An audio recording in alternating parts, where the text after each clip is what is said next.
번째 시간으로 지혜와 계시의 영을 주옵소서라는 제목으로 같이 말씀을 나누려고 합니다.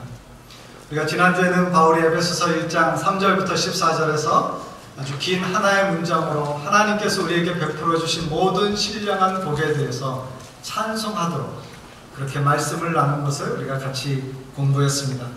하나님께서 우리를 예정하여 주시고 그리스도께서 십자가에서 우리를 위하여 구속의 죽음 곧 죄사함의 은혜를 베풀어 주셨고 또 그런 말미암아 성령의 인치심과 보증이 우리 안에 있어서 우리로 하나님의 자녀인 것을 깨닫게 하시고 확신하게 하신다는 것을 같이 나누었습니다. 그래서 바울은 그 본문을 나누면서 하나님 앞에 우리 모두가 찬송해야 한다는 사실을, 우리 모두가 감사하고 찬양해야 한다는 사실을 설명해 주었습니다.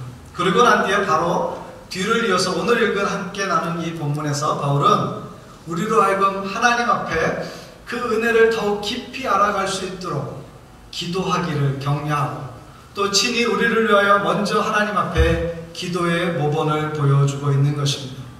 바울은 그렇게 하나님 앞에 드리는 찬송과 더불어 기도로 이 두 개가 마치 분리될 수 없다는 사실을 우리에게 가르쳐주고 있습니다. 신앙생활에 있어서 영적인 균형을 이루는 것은 굉장히 중요합니다. 만약 우리가 하나님의 말씀에 대해서만 사모하고 지식적으로는 풍성하지만 하나님 앞에 기도로 나아가지 않는다면 우리는 머리는 크지만 가슴은 차가운 사람이 될 것입니다. 만약에 우리가 하나님의 말씀보다 기도하는 일에만 집중한다면 우리는 때로 미신적인 기도도 드릴 수 있고 기복적인 기도도 드릴 수 있고 하나님의 말씀을 주장하는 약속의 기도가 아니라 그냥 내 생각과 내 필요만 아뢰는 그런 기도에 빠질 수도 있다는 사실입니다. 그러므로 우리가 하나님 앞에서 말씀과 기도의 균형을 잘 이루는 것은 굉장히 중요한 일이라고 하는 사실입니다. 바울은 그것을 친히 우리에게 보여주고 있습니다. 에베소서 전체로 볼 때 1장부터 3장은 교리적이라면 4장부터 6장은 실천적이에요. 에베소서 1장에서도 앞에 부분에서는 그가 하나님 앞에 올릴 영광의 찬송의 내용이 무엇인가를 논리적으로 설명했다면 이제 후반부에서는 그 은혜를 어떻게 우리가 더 깊이 경험할 것인가에 대해서 그것을 기도로 풀어주고 있는 것입니다. 실제로 에베소서 1장 15절부터 23절도 아주 긴 하나의 문장입니다. 그렇지만 이것을 저는 이번 주와 다음 주 두 번에 걸쳐서 같이 좀 나누려고 하는데요. 먼저 오늘 우리가 바울의 기도를 통해서 몇 가지를 좀 생각해 보려고 합니다.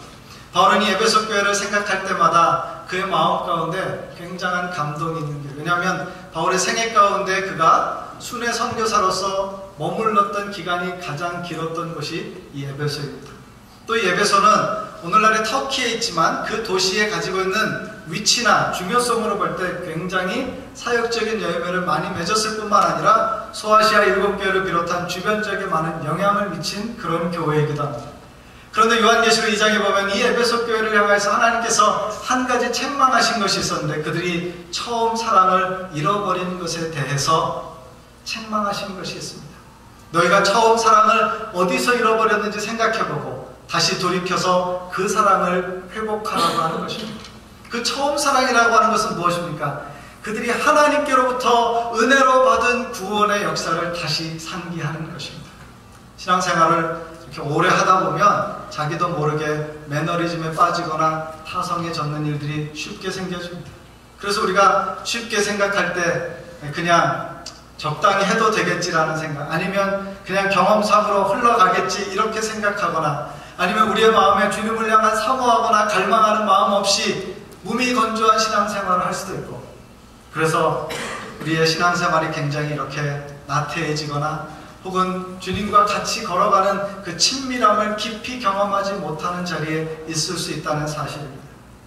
그래서 바울은 에베소서를 열면서 다시 한번 이 웅장한 서문과도 같은 메시지를 통해서 찬송을 하나님께 드리고 그 찬송의 은혜처럼 그 하나님 앞에 드릴 모든 영광과 감사의 제목들이 우리의 기도의 제목이 되어서 그것이 하나님께 드려지는 향기로운 제물이 되기를 소원하고 있는 것입니다.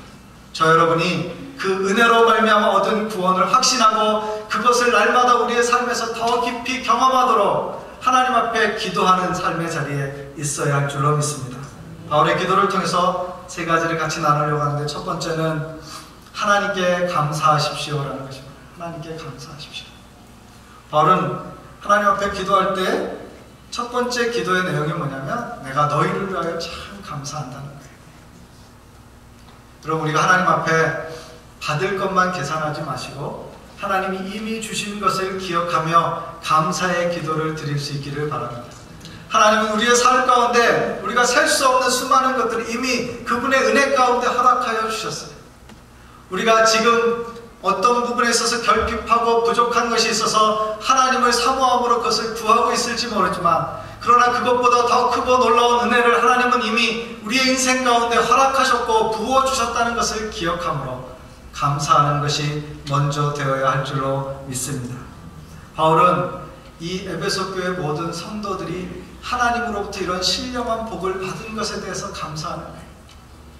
에베소서 1장 서론에 나왔던 것처럼 하나님이 우리를 위하여 예정을 해주셨고 우리를 선택하여 주셨고 예수 그리스도께서 십자가에서 죽으셨고 부활하셨고 우리에게 영원한 생명을 선물로 주셨고 성령이 우리 안에 내주하고 계시고 보증하여 주시고 인치시는 이 삼위일체 하나님의 크고 놀라운 역사를 우리가 경험했다면, 우리가 이 세상에서 어떤 부분이 조금 결핍되어 있다 할지라도, 우리가 뭔가 부족한 것이 우리의 삶에 있다 할지라도 그것 때문에 원망하고 불평하고 좌절하는 것이 아니라 하나님이 이미 허락하여 주신 그 크고 놀라운 구원의 은혜로 인하여서 하나님 앞에 감사해야 된다는 것을 말하는 것입니다. 바울은 이 에베소 교회의 성도들이 하나님 안에서 복음을 듣고 그의 신앙이 형성되어져 가는 것을 참 감사하는 거예요. 15절에 보시면 주 예수 안에서 너희 믿음과 모든 성도를 향한 사랑을 내가 들었다, 이렇게 말하는 것입니다. 믿음은 무엇입니까? 그것은 에베소 교회 교인들이 하나님의 자녀가 될 수 있었던 놀라운 특권이 어디서부터 온 것인가를 확인하게 해주는 것입니다. 믿음은 우리의 신앙에 있어서 보면 그것은 마치 전제와 같은 것입니다. 우리가 신앙생활을 시작한다라고 할 때 그것은 믿음을 갖는 데서부터 시작되어지기 때문입니다.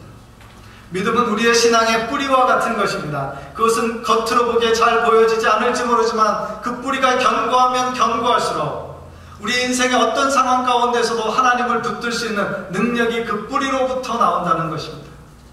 바울은 에베소 교회의 성도들이 그 믿음 가운데 서 있는 것을 감사하며 동시에 그 믿음의 짝인 이 사랑을 그들이 가지고 있었던 것에 대해서 감사하는 거예요.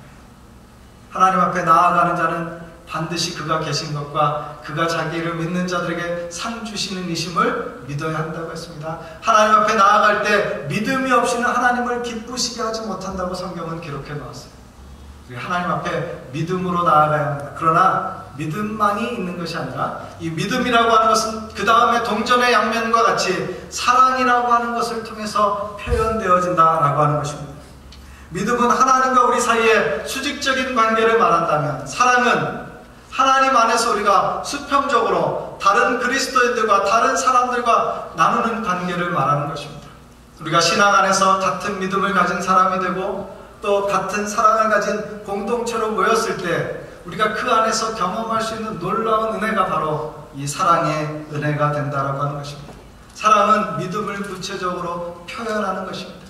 그래서 야고보서에서는 우리에게 믿음이 있다 하고 행동으로 그것을 실천하지 않는 것은 거울을 보면서 자기 얼굴에 뭐가 묻은 것을 알지만 그것을 닦지 않는 것과 같다. 그것은 거짓된 것이다. 너희가 이렇게 말하면서 다르게 행동하는 것은 너희가 진짜 이렇게 말하는 게 아니라고 하는 것을 증거하는 것이다. 그렇게 우리를 압박하면서 우리로 하여금 하나님 안에서 우리가 믿는다라고 말하는 그것은 바로 표현으로 실천으로 적용되어야 한다는 것을 강조해 주는데, 그 믿음이 곧 사랑으로 표현되어진다라고 하는 것입니다. 믿음은 뿌리라면 사랑은 열매가 되는 것입니다. 믿음은 보이지 않을지 모르지만 우리가 삶으로 살아내는 사랑의 삶은 사람들에게 보여진다는 사실이에요. 사람들이 사랑을 볼 수 있어요. 사람은 사랑을 느낍니다. 사람은 사랑을 표현하기도 하고 주기도 하지만 받기도 하고, 그것을 통해서 내가 사랑하는구나, 사랑받고 있구나 하는 것을 경험하게 되어진다는 사실입니다. 저는 우리가 새로운 교회로 모이면서 우리 안에 갖는 소망이 있다면 우리 교회의 이름처럼 기쁨이 있기 위해서는 우리 안에 하나님의 사랑의 열매가 많이 맺혀야 할 줄로 믿습니다.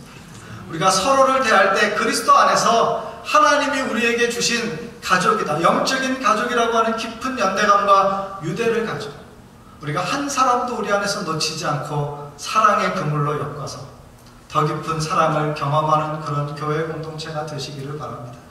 이 땅에서 우리가 교회를 향하여서 세상을 향한 사랑이 부족하다는 것을 얼마나 많은 사람들이 공격하고 있습니다.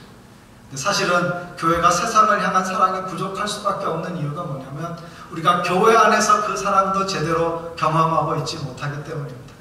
우리가 그 사랑에 충만함이 있을 때 그것이 흘러 넘치는 것이지 우리가 사랑을 쥐어짜듯이 줄 수는 없기 때문입니다. 우리가 본성적으로는 사랑이 없어요. 그러나 우리가 하나님을 믿는 믿음 안에서 내가 하나님께 사랑받았다는 사실을 경험하고 나면 그 다음에 내가 할 수 있는 게 뭐예요? 하나님이 나를 사랑하신 그 사랑이 내 안에 있을 때 내가 형제를, 자매를 그리스도의 사랑으로 사랑할 수 있게 되어진다는 사실입니다. 바울은 에베소 교인들이 믿음을 가질 뿐만 아니라 그런 사랑을 표현하고 있는 것을 참 감사하는 것입니다. 에베소서 6장 23절에 보면 믿음을 겸한 사랑이 형제들에게 있을지어다 그렇게 기도하고 있습니다. 믿음을 겸한 사랑. 우리가 믿음이 있는데 사랑이 없으면 그 믿음이 의심스러운 것이고 우리가 믿음 없이 사랑하는 것은 때로 동정이나 이기심 혹은 그 사랑의 깊이와 넓이가 너무 얇아서 그냥 조금 한 번 잘해줬는데 상대방이 그 사랑받은 것에 대해서 제대로 반응하지 않으면 뭐 저래 그리고 바로 사랑을 내치거나 마음의 태도를 바꾸는 거예요. 그러나 그리스도는 우리를 사랑하시되 어떻게 사랑하셨어요? 요한복음 13장에서 예수님이 마지막 날 제자들의 발을 씻기시는 그 장면을 사도 요한은 추억하면서 이렇게 기록했었어요. 자기의 사람들을 사랑하시되 끝까지 사랑하시니라.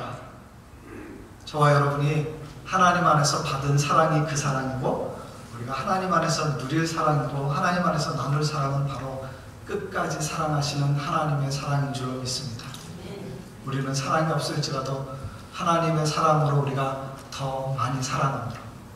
우리 안에 하나님께 대한 감사가 넘쳐날 수 있기를 주님의 이름으로 축복합니다. 이 믿음과 사랑이 있을 때 그 다음에 소망이 싹 틀 수 있는 거예요.